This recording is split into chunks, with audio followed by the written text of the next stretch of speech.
Mais d'abord, parlons un peu de politique. La session parlementaire qui s'est terminée vendredi du côté de Québec. Il y a des mois qui ont été quand même assez mouvementés.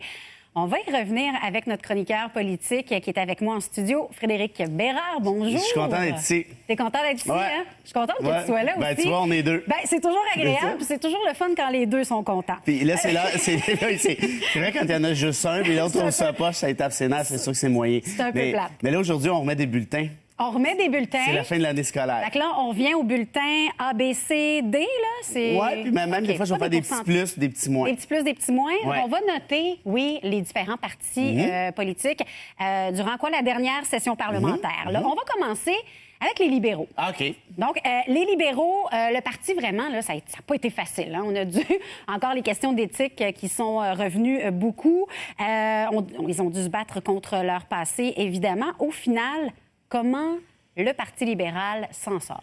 Bien, écoute, il y a eu, comme tu dis, les trucs sur Normando qui sont revenus. Les trucs sur Charest, ça, c'est en fait nouveau. On s'en doutait quand même un peu, mais de savoir que l'UPAC enquêtait en bonne et due forme sur un ex-premier ministre, c'est quand même pas rien. Ceci dit, il n'y a pas d'accusation encore, il y a encore moins de condamnations. Bien là, récemment, là, tu parles du fameux Pont d'Or. Bien, le Pont d'Or, mais ça, c'est tout récent. En fait, ça fait déjà un bout de temps qu'ils enquêtent là-dessus, mais on le sait depuis assez, 2 jours, 3 jours. Mais c'est inquiétant de savoir qu'il aurait été placé là par... Bien, là, ce qu'on dit, là, je dis toujours aurait, là, c'est conditionnel, mais il aurait été placé là par des gens qui voulaient le voir devenir premier ministre du Québec. Je ne serais pas si surpris que ça, parce qu'on s'en rappelle pas tant que ça, mais à l'époque, il y avait un mouvement très, très fort pro-Charest pour l'amener au PLQ, parce que lui, il ne voulait rien savoir. Hein. Il était chef du Parti conservateur, il était bien là, faisait plus d'argent, c'était moins de troubles, puis il pensait devenir premier ministre du Canada, c'était son rêve.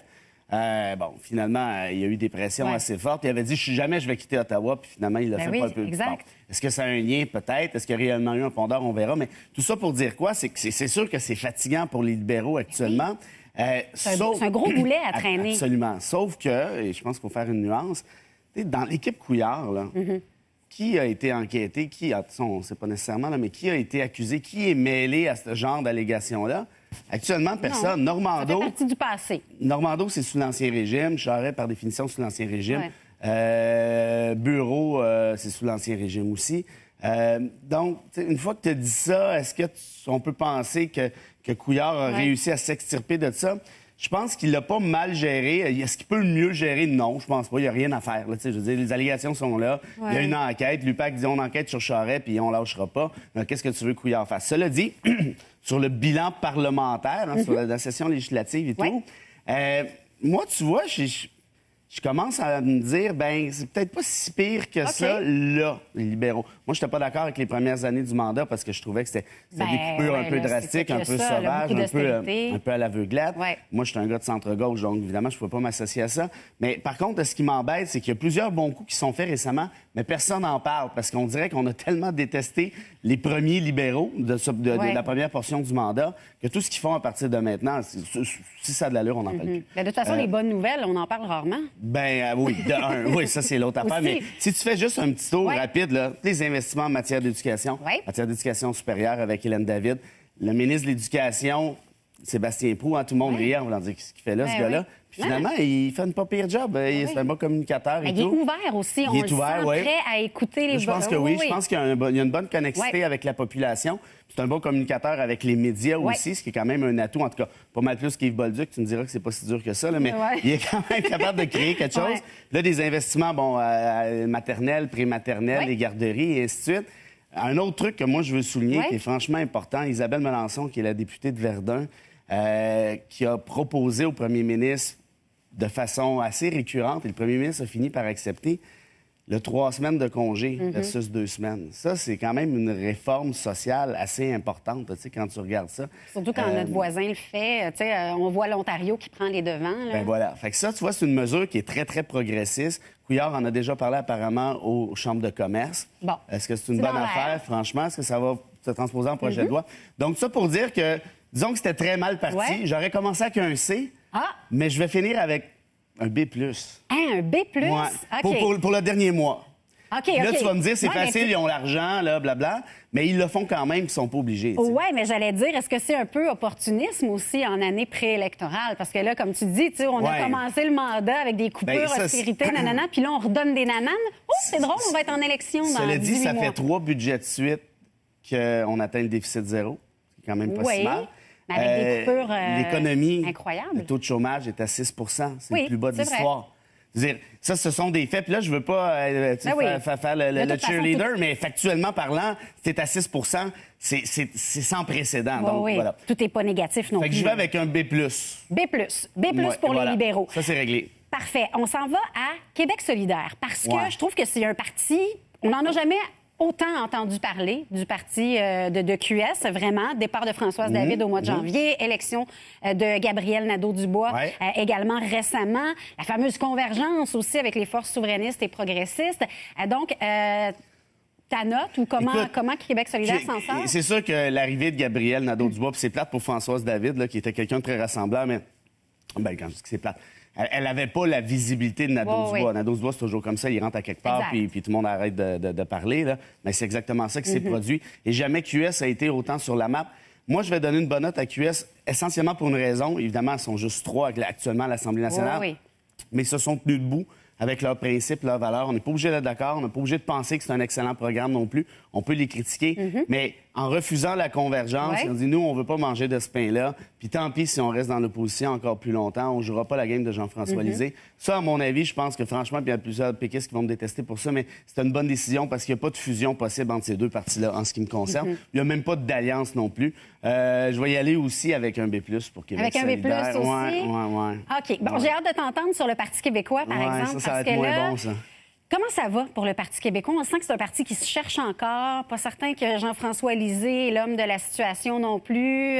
Comment tu vois... C'est une catastrophe. Ouais. Ah, tant que ça? OK. Ben, écoute, tu parles à des députés progressistes Ouais. du PQ, puis je dirais pas qui, là, mais il en reste quand même quelques-uns. Mm-hmm. Eux, ils vont te dire, là, moi, je fais 2018, puis après, je fous le camp. là. Ah ouais, hein? Parce que Jean-François Lisée, ça décolle pas du tout. Et pour la principale raison, que Lisée, c'est pas un gars de valeur. Contrairement à Québec solidaire, là, c'est Oui, pas un oui. gars de valeur, c'est un gars de OK. stratégie. Lui, ce qu'il fait dans la vie, là, c'est de la stratégie politique. C'est là, je vais faire ça, ils vont réagir de même, puis je vais me faufiler là.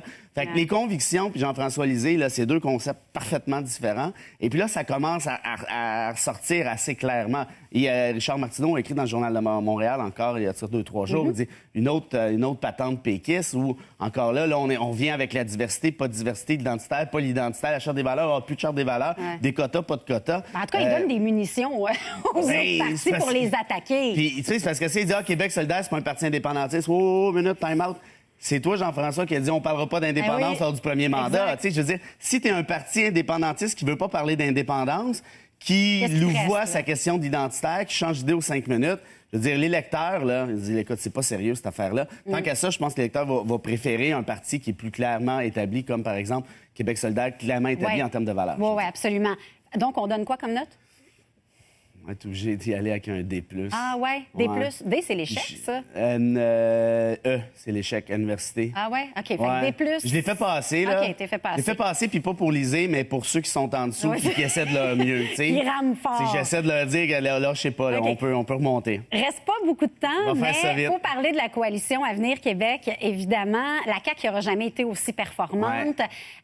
Vraiment, dernier sondage, il y a quoi, peut-être un mois et demi, nez à nez avec les libéraux. On a passé devant le Parti québécois. Est-ce que c'est un feu de paille ou ça va rester? 2018, les libéraux, la CAQ, PQ, Québec solidaire. Ah ouais? Donc, Ouais. la CAQ deviendrait l'opposition officielle. Je suis sûr de ça. Moi, je vais donner une assez bonne note à la Ouais. CAQ. Écoute, ils n'ont pas brassé tant que ça, mais sont assez constants sur les questions économiques, sur les questions de nationalisme économique, d'affirmation identitaire. Moi, j'aime pas leur dérapage trop identitaire, mais là, tu vois, cette session-ci, ils ont été plus tranquilles là-dessus, puis ils ont été capables, je pense, de tenir en échec, à quelque part, les libéraux sur les questions économiques, Ouais. en posant des bonnes questions et en ne changeant pas d'idée comme un certain Jean-François Lisée. Alors là-dessus, je leur donne un beau B. Un beau B? Oui, un beau B. C'est ta meilleure note? Non, non, B+, c'est mieux que B. Ah, B+, c'est vrai, c'était Ouais. B+. Fait que c'est juste une petite coche en dessous. Mais je ne sais pas si ça va durer. Ben, Parce- puis, tu sais, dans le fond, la CAQ, le défi, c'est de se présenter comme une véritable alternative. Ben, Là, pour l'instant... tu sais, si tu as les libéraux puis tu as un taux de chômage à 6 Ouais. Toi, t'es la CAQ, tu dis c'est nous les champions de l'économie, c'est... Peux-tu vraiment faire mieux? Ouais. Ben, c'est ça. OK. Mais là, c'est une question contextuelle. Est-ce que dans 18 mois, l'économie va être encore au même niveau? Ouais, Là, exact. ça, on verra. Mais j'aime bien une réalisé. certaine constance chez la CAQ, je dois le dire, puis une certaine transparence aussi. Les autres sont identitaires, ils le C'est disent, ça. ils le font.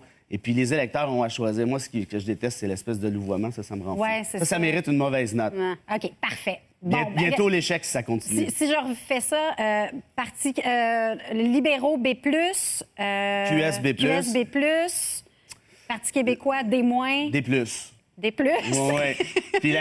puis la CAQ. La CAQ à B. Parfait. Oui, c'est mais on recommence ça à l'automne. On Hein? recommence. Oui, oui, Ils oui, n'ont pas, absolument. leur bac encore. Là. Non, Ils ont exact. juste un petit bulletin. C'est Un bon. petit relevé de notes. On aura l'occasion de s'en reparler. Merci beaucoup, Frédéric Bérard, chroniqueur politique.